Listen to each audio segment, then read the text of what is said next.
त्र्यंबकच्या पवित्र भूमीत ब्रह्मगिरीच्या सानिध्यात वसलेल्या त्र्यंबकेश्वराचे दर्शन घेतल्यानंतर काही क्षण थांबून मनाला शांतता द्यावी असं वाटतं का? नमस्कार, मी प्रसाद.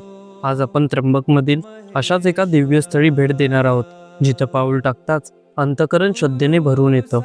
हे स्थान म्हणजे गुरुपीठ, त्र्यंबक येथील श्री स्वामी समर्थ मठ. मठात प्रवेश करताना पाण्यात पाय धुवून आत जाताच विशाल मंडप दिसतो, जिथे ध्यान, नामस्मरण आणि साधनेसाठी अत्यंत पवित्र आणि शांत वातावरण निर्माण करण्यात आलेलं आहे. मुख्यद्वारातून आत प्रवेश करताच स्वामी समर्थांच्या जीवनातील विविध प्रसंग सुंदर चित्रांमधून उलगडत जातात आणि पुढे येतो तो क्षण. या गुरुपीठाचं सर्वात मोठं आकर्षण श्री स्वामी समर्थांची दिव्य आणि तेजस्वी मूर्ती. या मूर्तीच्या डोळ्यांतून झळकणारी करुणा आणि मुखावरची अपार प्रसन्नता भक्ताच्या मनातील चिंता क्षणात दूर करते.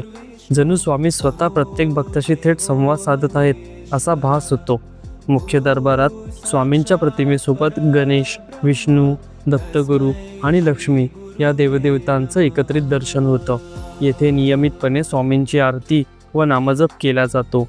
मुख्य दरबाराशेजारी श्री कालभैरव, श्री रेणुका माता, श्री महालक्ष्मी, आई तुळजाभवानी, सप्तशृंगी देवी आणि पंचमुखी हनुमानाचेही दर्शन घेता येते.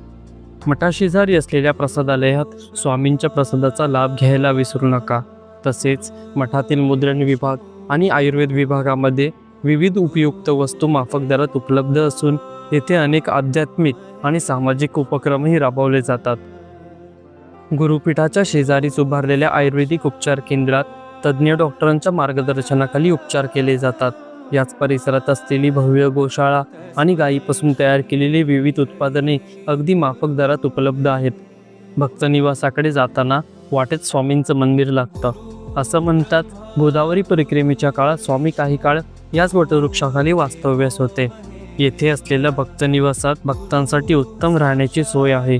विशेष म्हणजे सुप्रसिद्ध मराठी चित्रपट देऊळ बंदचा शेवटचा भाग याच गुरुपीठात चित्रित करण्यात आला आहे. त्यामुळे त्र्यंबकेश्वरला आल्यानंतर अखिल भारतीय श्री स्वामी समर्थ गुरुपीठ या दिव्य मठाला आवर्जून भेट द्या. कारण इथे केवळ दर्शन होत नाही, इथं मिळतो अनुभव स्वामी कृपेचा. हा व्हिडिओ आपल्या सर्व प्रियजनांसोबत शेअर करा आणि कमेंटमध्ये श्री स्वामी समर्थ लिहायला विसरू नका. या देवस्थानाचा सविस्तर व्हिडिओ गाथा महाराष्ट्राची या यूट्यूब चॅनलवर नक्की पहा. तसेच अशाच पवित्र आणि ऐतिहासिक स्थळांची माहिती मिळवण्यासाठी या पेजला फॉलो करायला विसरू नका. श्री स्वामी समर्थ.